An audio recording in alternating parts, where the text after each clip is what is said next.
नमस्कार। मैं doctor Ashish Kumar Shringi, assistant professor drawing and painting, government college Bundi. पिछली क्लासेस में हमने दोनों शैलियाँ पढ़ ली है, राजस्थानी शैली और मुग़ल शैली। दोनों शैलियाँ जो हमने पढ़ी है उसके सारी चर्चा हम कर आए हैं पुराने वीडियोस में। आज हम जो बात करने वाले हैं वो है इन दोनों शैलियों की तुलना, यानी ख़ास तौर से इन दोनों में जो अंतर है वो आज हम देखेंगे कि इन दोनों शैलियों में क्या क्या ख़ास अंतर है, राजस्थानी शैली में और मुग़ल शैली में। इन दोनों शैलियों को अंतर को हम अब डिस्कस करेंगे। तो राजस्थानी और मुग़ल शैली में जो अंतर है उस बात को ख़ास तौर से देखना है कि दोनों शैलियाँ लगभग एक ही समय पर चलती रहीं। जैसे कि हमने पिछले वीडियोज़ में बात की थी कि राजस्थानी शैली जो थी वो राजपूत राजाओं के शासन में पनपी और मुग़ल शैली जो थी वो मुग़ल बादशाहों के संरक्षण में पनपी। और इस तरह से ये दोनों शैलियाँ अलग अलग संरक्षकों के सानिध्य में पनप कर एक नवीन स्वरूप में विकसित हुई और दोनों अलग अलग कैरेक्टरिस्टिक्स यानी अलग अलग विशेषताओं के साथ हमारे सम्मुख आईं। इन दोनों में मूलतः क्या अंतर रहे समय एक होते हुए भी, वो आज हम देख रहे हैं। तो सबसे पहले अगर हम बात करें तो राजस्थानी कला जो है वो राजस्थानी चित्रशैली में यहाँ की जो राजस्थान की संस्कृति है उसकी झलक दिखाई देती है, यानी उसके जितने भी विषय हैं उनमें यहाँ की संस्कृति की झलक दिखाई देती है। अर्थात यहाँ की चित्रशैली वो जनता के हृदय के अनुरूप है, यानी जो जन सामान्य में जो परंपराएं, जो संस्कृति थी उसका चित्रण यहाँ की राजस्थानी शैली में देखने को मिलता है। जबकि मुग़ल शैली जो है वो मूलतः दरबारी कला है। दरबारी कला का मतलब है कि दरबारी शान शौकत, राजा की बादशाहों की जो उन्मुक्तता थी या उनके शाही ठाट बाट को दिखाने वाली कला मुग़ल कला है। इसके अतिरिक्त राजस्थानी शैली में जो हैं वो विषय बहुत विस्तृत हैं। जैसे कि हमने राजस्थानी शैली की बात करते हुए देखा था कि यहाँ पर 12 मासा, षड ऋतु वर्णन और राग रागिनियाँ और इसके अलावा जो यहाँ पर काव्य लिखे गए उन काव्यों से संबंधित गीत गोविंद, रति रहस्य, ये बहुत सारे ऐसे काव्य थे जिनके ऊपर यहाँ पर चित्रण हुआ राजस्थानी शैली में। तो यहाँ जो विविध पक्षों का जो मार्मिक अंकन है, समकालीन जीवन के विविध पक्षों का मार्मिक अंकन, मतलब उस समय पर जो परंपराएं थी, जो साहित्य था, जो काव्य था, उस काव्य को चित्रित किया गया राजस्थानी शैली में। इसलिए यहाँ की विषय वस्तु जो है उस धर्म का भी बहुत प्राबल्य है कि धर्म में कृष्ण और राधा को नायक और नायिका मानकर चित्रित किया गया है, तो नायक नायिकाओं का भेद। तो इस तरह से यहाँ पर जो विषय वस्तु है बहुत विस्तृत है। जबकि मुग़ल चित्रशैली में जो विषय क्षेत्र है वो थोड़ा संकुचित है।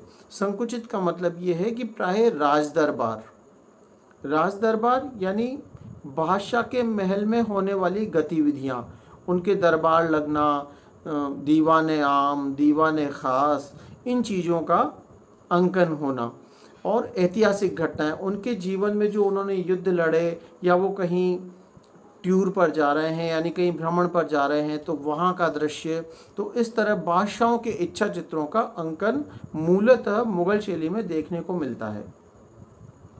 इसके अलावा बात करें तो राजस्थानी शैली में रूप की अंतः प्रकृति अथवा भावाभिव्यंजना पर बल दिया गया है, यानी चित्र में जो रूप बना है उस रूप की अंतः प्रकृति यानी उसके स्वभाव पर बल दिया गया है। यानी यहाँ पर रूप को यानी व्यक्ति के बाह्य सादृश्य को स्थान नहीं मिला, बाह्य सादृश्य पर उतना पिन पॉइंट नहीं किया गया जितना उसके भावों की अभिव्यक्ति पर, यानी रूप से क्या भाव प्रकट हो रहा है ये चित्रकार के लिए ज़्यादा महत्वपूर्ण था बजाय इसके कि वो उसके रूप सादृश्य को प्रस्तुत करे।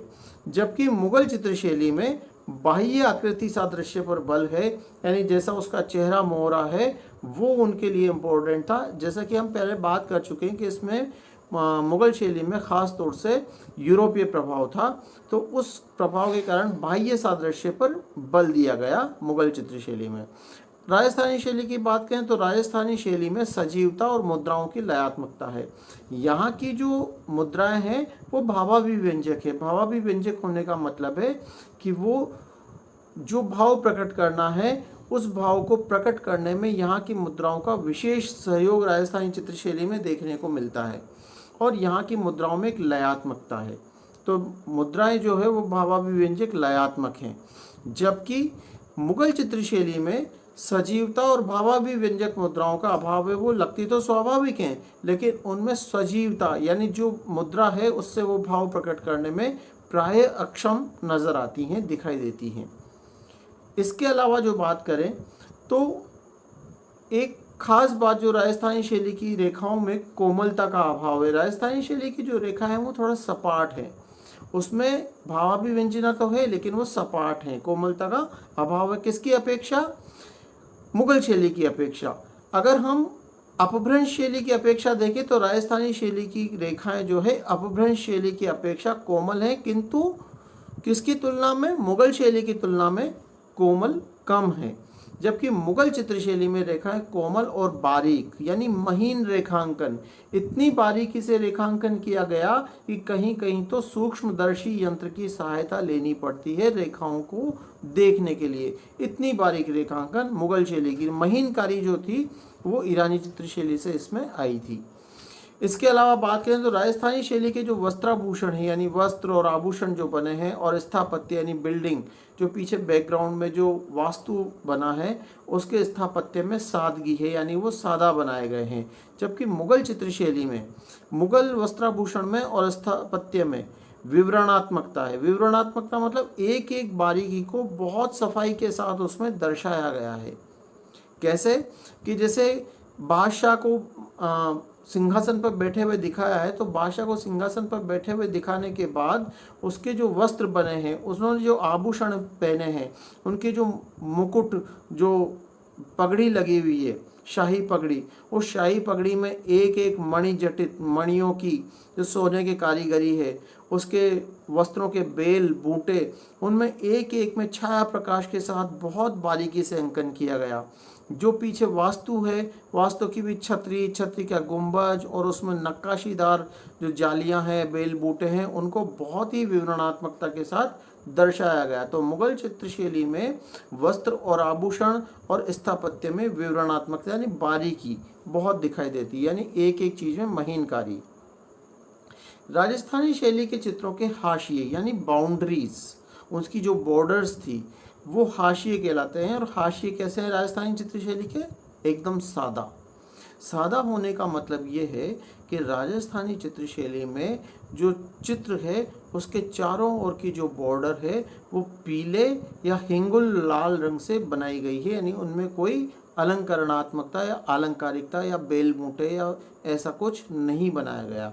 जबकि हमने देखा था मुगल शैली के जो हाशिए हैं वो बेहद ही ज़्यादा, बहुत ही ज़्यादा अलंकृत, यानी कभी कभी तो चित्र से ज़्यादा कैसे हो गए हैं? चित्र से ज़्यादा आकर्षक लग रहे हैं, यानी चित्र पे कम ध्यान जाता है और हाशिए ज़्यादा उत्कृष्ट शैली के हो गए हैं। तो हाशियों का ये जो उत्कृष्टता है या हाशियों में ये जो महीनकारी है, वो अति अलंकरणात्मकता है, वो आई है ईरानी चित्रशैली से। हमने बात की थी कि ये शैली ईरानी शैली से विकसित हुई। तो ईरानी शैली का प्रभाव जो इसमें था वो ये था कि हाशिए जो हैं वो ज़रूरत से ज़्यादा सुंदर और महीन और अति अलंकृत बनाने का प्रयास किया गया है। इसके अलावा बात करें तो राजस्थानी शैली में रंग सीमित होने का जो मुख्य कारण था वो है कि यहाँ जो रंगों का प्रयोग किया गया है वो प्राथमिक रंग योजना वाली चटकदार रंग योजना यानी अमिश्रित, यानी रंगों को मिक्स करने के लगाने के बजाय कैसे लगाया? प्योर कलर्स का इस्तेमाल किया। तो उनमें चटक है, चमक नहीं बोला है, चटक यानी चटकीलापन है। चमकदार वो भड़कीला होता है। तो राजस्थानी चित्रशैली में चटकदार रंग योजना यानी अमिश्रित प्राथमिक रंगों वाली रंग योजना है। और मुगल चित्रशैली के जो रंग हैं वो भड़कीले, यानी यहाँ हम कह सकते हैं कि वो चमकीले रंग हैं।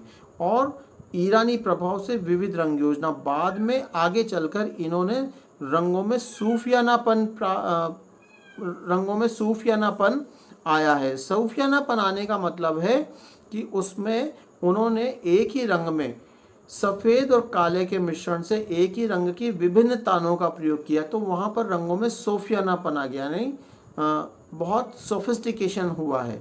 तो मुगल चित्रशैली के जो रंग हैं वो विविध रंग योजना है और एक ही रंग में विभिन्न सफ़ेद और काले के मिश्रण से एक ही रंग की विभिन्न तानों का प्रयोग किया गया है।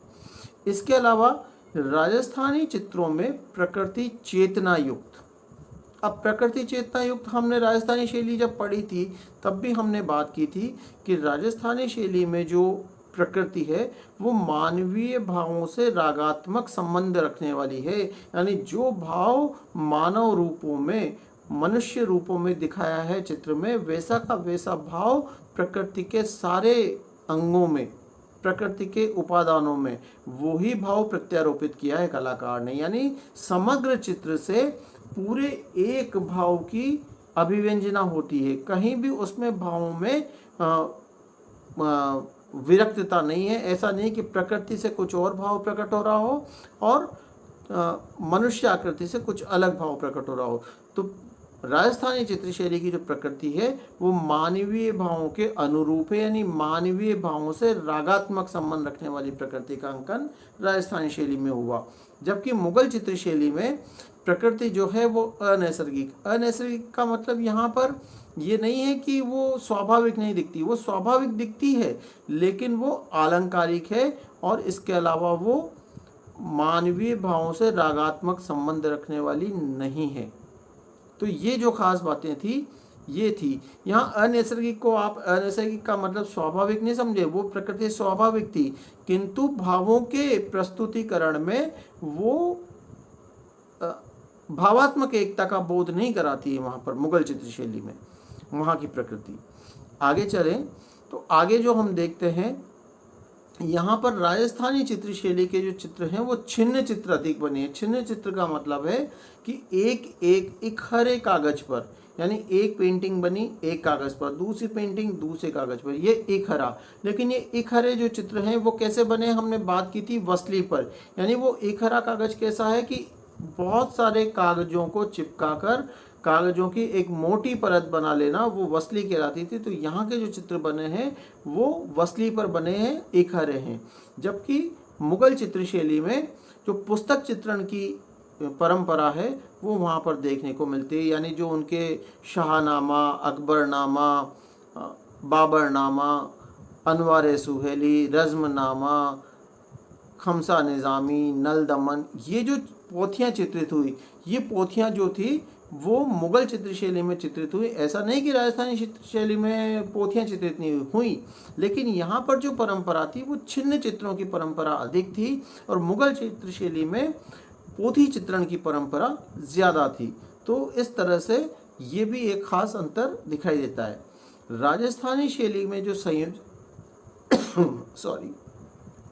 राजस्थानी चित्रशैली में जो संयोजन है वो कथ्य के अनुरूप, यानी क्या बात उस चित्र में कही जा रही है, क्या भाव प्रकट किया जा रहा है, तो घटना के उस कथन के अनुरूप, उस कथ्य के अनुरूप, विषय के अनुरूप वो संयोजन परिवर्तित हो जाता है। किसमें, लंबवत या क्षैतिजीय विभक्ति द्वारा।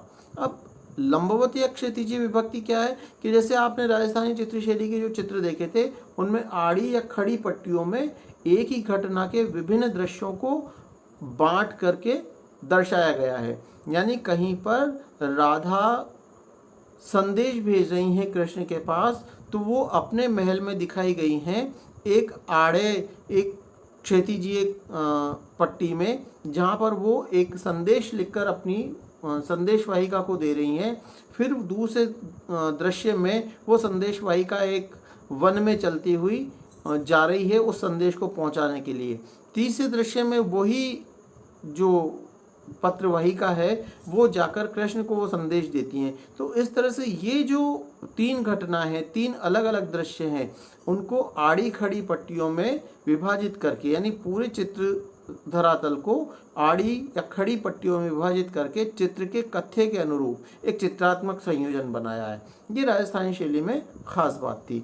मुगल चित्रशैली में इसके अलावा क्या था कि प्रारंभ में तो उन्होंने क्षैतिज तल विभाजन रखा ईरानी प्रभाव से, किंतु आगे जाकर यानी बाद के दौर में वो जब यूरोपीय प्रभाव आया तो उसमें क्षैतिज तल विभाजन हटाकर भीड़ भाड़ वाला यानी बहुत क्राउडेड, यानी जिसमें एक ही चित्र में बहुत सारी दरबार का दृश्य दिखाया है, तो दरबार में बहुत सारे दरबारी गण, जनता, इस तरह के जो दृश्य हैं वो ज़्यादा बने हैं, तो उसमें डिस्टेंस दिखाना, परिप्रेक्ष्य का प्रयोग, ये उसमें आने लगा था। तो यहाँ पर फिर वो क्षैतिज विभाजन द्वारा तल पद्धति का जो विभाजन था वो यहाँ पर नहीं रहा। राजस्थानी चित्रशैली जो है उसमें अलंकरण प्रधान है, यहाँ पर डेकोरेटिव पैटर्न्स हैं लेकिन वो भावाभिव्यंजक हैं। अब मुगल चित्रशैली जो है वो यथार्थपरक है। यथार्थपरक यानी जैसा का जैसा दिखाने की चेष्टा, यानी यथावत, रियलिस्टिक अप्रोच जो उनकी थी वो रियलिस्टिक अप्रोच थी। रियलिस्टिक अप्रोच होने का मतलब है कि जो जैसा दिख रहा है उसको, जो चीज़ दूर की है उसको दूर दिखाना। जैसे राजस्थानी शैली में हम बात करते हैं तो वो पिक्टोरियल है।